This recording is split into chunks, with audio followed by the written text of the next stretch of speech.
ఆదరైనటువంటి పెద్దలందరూ, అధ్యక్షులు ఆదరైనటువంటి పెద్దలందరికీ జై భీమ్, లాల్ సలాం. మిత్రులారా, సమయం చాలా అయింది. ఇది మాట్లాడుకునే సందర్భం కూడా అయినప్పటికీ సమయం దృష్ట్యా నేను మీకు మనవి చేసేది ఏంటంటే, ఈ దేశంలో భావజాల యుద్ధం జరుగుతూ ఉంది. భావజాల యుద్ధం జరుగుతూ ఉంది. మనము ఆ భావజాల యుద్ధాన్ని పట్టించుకోకుండా, గుర్తించకుండా ఆకలి యుద్ధమో లేక మరో యుద్ధమో చేస్తున్నాం. అలా చేయటం వల్ల ఆ కూలి పోరాటాలకు లేక వేతన పోరాటాలకి తదితర పోరాటాలకి మనల్ని వదిలేసి వాళ్ళు మన తలకాయల మీద వాళ్ళ పోరాటాలు చేస్తూ ఉన్నారు. కాబట్టి వాళ్ళకి ఈ పరిస్థితి వచ్చింది. అందుకని ఇక్కడ హాజరైనటువంటి సంఘాల పెద్దలందరికీ కూడా మనవి చేసేది ఏంటంటే, భావజాల పోరాటం అనేది ఫస్ట్ మన మీద మనం, తర్వాత మన కుటుంబం. వ్యక్తులుగా మనం మన భావజాలం మీద మనం పోరాటం చేసుకుందాం. తర్వాత మన కుటుంబంని భావజాల పోరాటం చేయించడానికి ప్రయత్నించేద్దాం.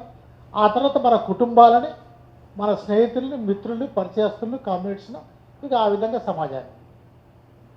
అలా లేనప్పుడు ఏమవుతుంది అని అంటే, మరి అయ్యప్పంతంతా ఆ వెనక నుంచి కాలు జరిగిందని మీరు అంటారా, కానీ కాలు కాదు తన్నే ఉంటాడు అని అనుకోవటానికి ఆస్కారం ఉంది. ఏదో వాళ్ళు అట్లా నడిచిపోతా అంటే, లేకపోతే వెనక నుంచి పోతా ఉంటే మోకాలు జరిగింది అని అంటున్నారు, కానీ మోకాలు కాదు. ఆయనకు ఇష్టం లేకపోవచ్చు ఆ మాస్టర్ గారికి, ఎందుకంటే ఆయన యూటీఎఫ్ సభ్యుడు, అంతేకాకుండా అంబేద్కర్ వాది. కాబట్టి అంబేద్కర్లకు ఈ నచ్చాయి, రియల్ అంబేద్కర్లకు. కాబట్టి ఈ పని చేసి ఉండొచ్చు అని అంటే, అవును నిజమే కావచ్చు అంటందుకు కూడా ఆస్కారం ఉంది. అది ఎవరు నేను అనేది, మన భార్యకో, మన బిడ్డకో, మన కొడుక్కో చెప్తే వాళ్ళే అట్లా అంటారని నేను చెప్పేది, ఇంకోలకు కాదు. ఇక్కడ మనం చెప్పేటువంటి ఏ అయినా సరే మన వాళ్ళకే తన రిసీవ్ చేసుకునేటువంటి స్థితిలో ఉండరు. కాబట్టి భావజాల యుద్ధంలో మొట్టమొదటిగా నేను మీకు మనవి చేసేది, పెద్దలు గురువే ఈ సమాజానికి మూలం కనుక, గురువుల సంఘానికి కార్యదర్శి ఇక్కడే ఉన్నాడు, గురువుల తను కూడా అదే సంఘంలో కూడా ఉన్నాడు కనుక,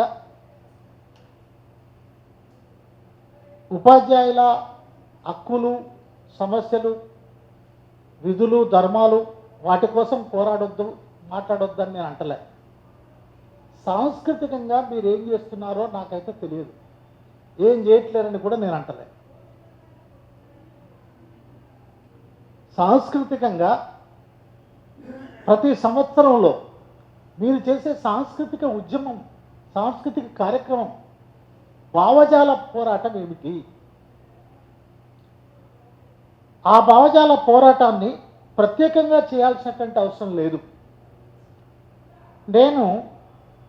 నాకు చిన్న పాఠశాల ఉంది, దాని పేరు ప్రజా పాఠశాల.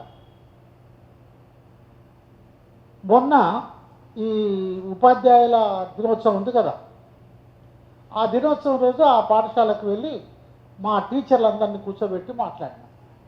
రాజ్యాంగంలో విద్య గురించి ఆర్టికల్ 51 ఏం చెప్పింది అని అడిగింది. అందులో విద్య ఏ విధంగా ఉండాలని చెప్పింది.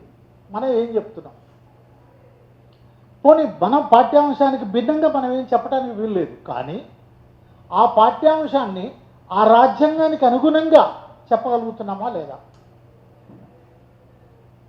ఆ విధంగా మనం ప్రత్యేకంగా యూటీఎఫ్ఓ లేకపోతే ఏపీటీఎఫ్ఓ లేకపోతే డిటిఎఫ్ఓ లేకపోతే ఇంకోటో చెప్పాల్సిన అవసరం లేదు, వేరే ఏయో చెప్పాల్సిన అవసరం లేదు. రాజ్యాంగాన్ని చెప్తే చాలు అని నేను చెప్పాను. రాజ్యాంగంలో ఉన్న అంశాలు చెప్తే చాలు, అదే భావజాల పోరాటం అని నేను చెప్పేది. ప్రత్యేక భావజాల పోరాటం ఇంకేదో కాదు. అలాగే ఇక్కడ విద్యార్థి సంఘ నాయకులు కూడా ఉన్నారు. నేను మిమ్మల్ని కోరేది ఏంటంటే మనం ప్రగతిశీలమా లేకపోతే ప్రజాతంత్రమా లేకపోతే ఏదైనా కానివ్వండి, ఏదైనా కానివ్వండి, ఆ రంగంలో భావజాల పోరాటం ఏమిటి, రైతు రంగంలో భావజాల పోరాటం ఏంటి, కార్మిక రంగంలో భావజాల పోరాటం ఏమిటి, యువజన రంగంలో భావజాల పోరాటం ఏమిటి. అందుకని వాళ్ళు చాలా చక్కగా వర్గ పోరాటం చేస్తున్నారు, వాళ్ళు వర్గ పోరాటం చేస్తున్నారు, మనము వర్గ పోరాటం చేస్తున్నాం అనుకుంటున్నాం. అయితే వర్గ పోరాటం అని అంటే ఆర్థిక, సాంఘిక, రాజకీయ, సామాజిక, సాంస్కృతిక అంటాం. వాళ్ళు కరెక్ట్గా సంస్కృతాన్ని పట్టుకున్నారు, మిగతాయన్ని మనం పట్టుకున్నాం. ఆ సాంస్కృతిక పోరాటాన్ని వాళ్ళు పట్టుకున్నారు, అదొక్కటి తప్ప మిగతాయి మనం పట్టుకున్నాం. ఏది పట్టుకోవాలన్నది మనం పట్టుకోలే. అందుకని అది పట్టుకోవటానికి ప్రయత్నం చేయండి, అది పట్టుకోవడానికి ప్రయత్నం చేద్దామని చెప్పి మీ అందరికీ మనవి చేస్తూ, కేవీపీఎస్ ఇక్కడ ప్రవేశపెట్టినటువంటి ఈ తీర్మానాన్ని సంపూర్ణంగా బలపరుస్తూ, రాము సార్ ఇంకా 2 నెలలే ఉందని చెప్పారు మీరు, సంతోషం. వీలుంటే 1 సంవత్సరానికే రిటైర్డ్ అయిపోయి దీని మీద రివెంజ్ తీసుకో, దీనికోసమే పనిచేయి. డాక్టర్ బాబాసాహెబ్ అంబేద్కర్ ఆలోచన, మార్క్స్ మహాచైన ఆలోచనను పట్టుకొని ఏ ఆత్మ న్యూనతకు గురయ్యావో ఆ ఆత్మ గౌరవం కోసం ఆత్మ వంచన చేసుకొని విడ్రా చేసుకోవాల్సినటువంటి పరిస్థితి వచ్చిందో ఆ ఆత్మ గౌరవాన్ని కాపాడుకోవటం కోసం పెద్ద ఎత్తున పోరాటం చేయటం ద్వారా అది రాములంటే, ఆ కసి రాములు గారంటే అనేది వచ్చే విధంగా ప్రయత్నం చేయి. అందరూ ఉన్నారు, అందరిలో మేమున్నాం, మీరున్నారు, మనం అందరం ఉంటామని చెప్పి మీ అందరికీ మనవి చేస్తూ ఈ అవకాశం కల్పించినటువంటి అధ్యక్షుల వారికి కృతజ్ఞతలు.